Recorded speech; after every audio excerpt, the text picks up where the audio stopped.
एक दिन शाम का समय, प्रदोष का दिन, प्रदोष काल, भगवान देवाधिदेव महादेव माँ जगतजननी पार्वती जी के साथ में भ्रमण कर। देखिए, अगर प्रदोष का व्रत नहीं कर सकते, प्रदोष के दिन आप व्रत नहीं कर सकते, मान लो आपसे भूखा नहीं रहा जाए, प्रदोष का व्रत नहीं कर सकते, प्रदोष के दिन आप भूखे नहीं रह सकते, मंदिर भी नहीं जा सकते, दिया भी नहीं लगा सकते, तो शिव महापुराण की कथा कहती है कि प्रदोष के दिन, प्रदोष काल में अपने ही दरवाजे के पास देवाधिदेव महादेव का स्मरण कर लक्ष्मी की वृद्धि के, कार्य सिद्धि के, संपदा को प्राप्त करने के लिए आप अपने ही दरवाजे के पास में एक दीप लगा सकते हैं। कौन से दिन? प्रदोष। उससे 1000 गुना शिवलिंग में बल की प्राप्ति होती है। प्रदोष के दिन यदि आपको कहीं से शमी पत्र मिल जाए, प्रदोष के दिन यदि कहीं से आपको शमी पत्र मिल जाए और प्रदोष काल में, प्रदोष का जो समय होता है, शाम का जो समय होता है प्रदोष काल, 4 प्रदोष 5 प्रदोष आप कर देखिएगा कि आपका कोई काम है, कोई नौकरी के लिए आप अप्लाई कर रहे हैं, कोई समस्या बड़ी विकट आ गई है, कोई तकलीफ, बड़ा गला पकड़ रहा है बेटा, कोई तकलीफ विकट आ गई है, कोई समस्या विकट आ गई है, प्रदोष के प्रदोष काल में अगर एक शमी पत्र भी आप घर के शिवलिंग को, अब ये करने के लिए आपको मंदिर के शिवलिंग नहीं जाना, अपने घर में जो शिवलिंग, चाहे वो स्फटिक का हो, पारद का हो, कंकर शंकर का हो, लकड़ी का हो, जो शिवलिंग तुम्हारे घर में, कांच का हो, चाहे वो नर्मदा के कंकर का हो, नर्मदेश्वर हो, पाषाण का हो, जो शिवलिंग, चांदी का हो, सोने का हो, तांबे का हो, पीतल का हो, जो शिवलिंग तुम्हारे, एक शमी पत्र यदि आप भगवान शंकर के शिवलिंग पर समर्पित कर रहे हो और उस शमी पत्र को उठाकर रात्रि को 9:15 की जो एक मुहूर्त होता है, एक समय होता है, जिस समय पर हम अपने मन की बात भगवान शंकर को कहते हैं, पूर्व में भी इसका वर्णन हम कर चुके हैं कथाओं में, उस 9:15 पर वो शमी पत्र को उठाकर एक कागज में, एक कटोरी में उसको रखते थे। 4 या 5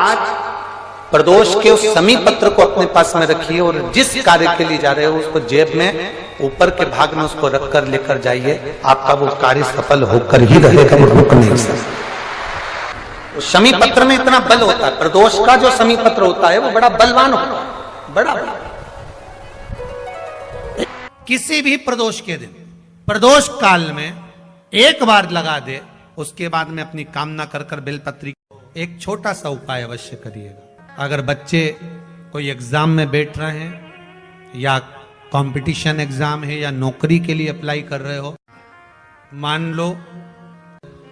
4-6 महीने से बैठे हो, 8 महीने से बैठे हो, सर्विस नहीं है, नौकरी नहीं है, तो एक छोटा सा उपाय अवश्य करिएगा शिव महापुराण का। महाराज,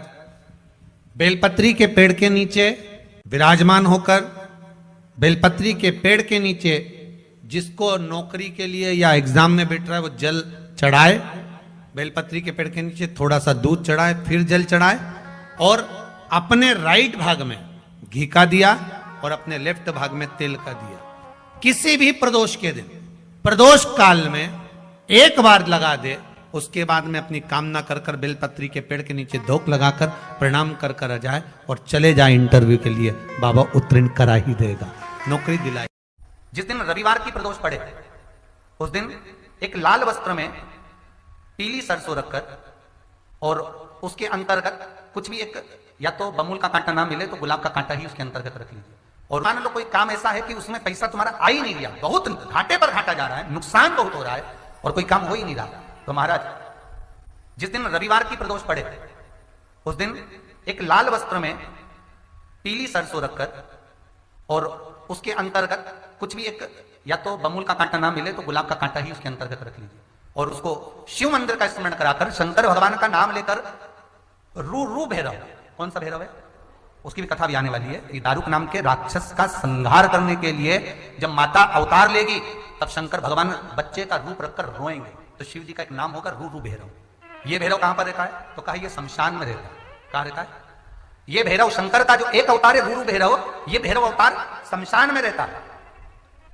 तो इस भैरव का काम क्या है तो कहा शमशान में, शमशान की जो अग्नि होती है भले की लकड़ी रहे, भले उसमें कोई पदार्थ डाले ना डाले, थोड़ी देर में वो अग्नि रू आवाज, हल्की सी शमशान की जो अग्नि जलती है उसमें एक आवाज आती है। आप ऐसे कोई अग्नि जलाएंगे ना तो आवाज नहीं आएगी, ध्यान देना। हमारे शमशान में अगर जो लोग गए होंगे मुर्दा जलाने के लिए, तो अगर वो एकांत में बैठेंगे तो उसमें से एक आवाज आती है रू रू। तो शिव पुराण कह रही है कि उस सरसों को, कांटे को रू भैरव का नाम लेकर जिस व्यापार जो नहीं चल रहा है, दुकान जो नहीं चल रही है, उस दुकान के सामने, उस व्यापार के सम्मुख में उसको जला दिया जाता है। ये करा जाता है रवि प्रदोष के लिए। महाराज कौन से प्रदोष? रवि प्रदोष के, जो सुख का भान कराती है, व्यापार की उन्नति के लिए, समृद्धि के लिए, लक्ष्मी के लिए इसका प्रयोग किया जाता है। तो यहां पर दारुक नाम का जो असुर है, दारुक नाम का जो राक्षस है, उसका एक ही कहना है कि मैं मरूं, मना नहीं है ब्रह्मदेव पर, वो मरने का। नंदी का एक पांव जो ऊपर होता है, आप लोग दर्शन करे होंगे शंकर जी के मंदिर में नंदी के, तो नंदी का एक पांव उठा हुआ होता है, एक पांव नीचा की ओर होता है। हड्डी से जुड़ा हुआ रोग, नेत्रों से जुड़ा हुआ, मस्तिष्क से जुड़ा हुआ कोई रोग रहता है तो एक नीले कलर का फूल आता है हमारा, उस फूल में हल्दी डालकर गुरुवार का प्रदोष पड़ने पर जो नंदी के पांव के पास समर्पित कर देता है महाराज, उसका रोग धीरे धीरे समाप्त होने लगता है। लिंग पुराण कहती है कि नंदीश्वर भगवान के सामने जो पुष्प समर्पित करा जाता है उसको, ये तो लिखा था स्कंद पुराण और शिव पुराण, लिंग पुराण कहती है जो फूल आपने समर्पित करा उसको लाकर पानी की बाल्टी में डालकर आप स्नान भी कर सकते हो, उससे भी हड्डी के जितने रोग होते हैं उसमें आराम लगने लगता है। जैसे कहीं शरीर नहीं चल रहा, हाथ झुन्न पड़ रहा है, हाथ काम नहीं कर रहा, हाथ में झुंझुनी आ रही है, कंपन आ रहा है, जैसे मान लो कोई, चाहे वो शनिचरी प्रदोष हो, चाहे रविवार की हो, सोमवार की हो, मंगल की हो, बुधवार की हो, गुरुवार की हो, शुक्रवार की हो, शनिवार की हो, कोई भी वार की हो, पर बैसाख महीने की प्रदोष, प्रदोष काल में शाम का समय सूर्य डूब रहा हो, बस डूबा ही हो, और उस समय पर सूर्य के डूबन के तुरंत बाद बाबा को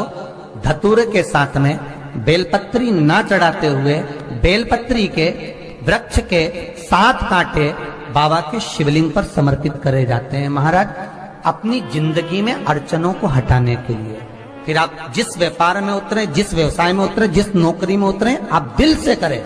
आपको तरक्की मिलेगी। आप हार नहीं सकते, नीचे नहीं आ सकते, उन्नति पर ही चढ़ेंगे।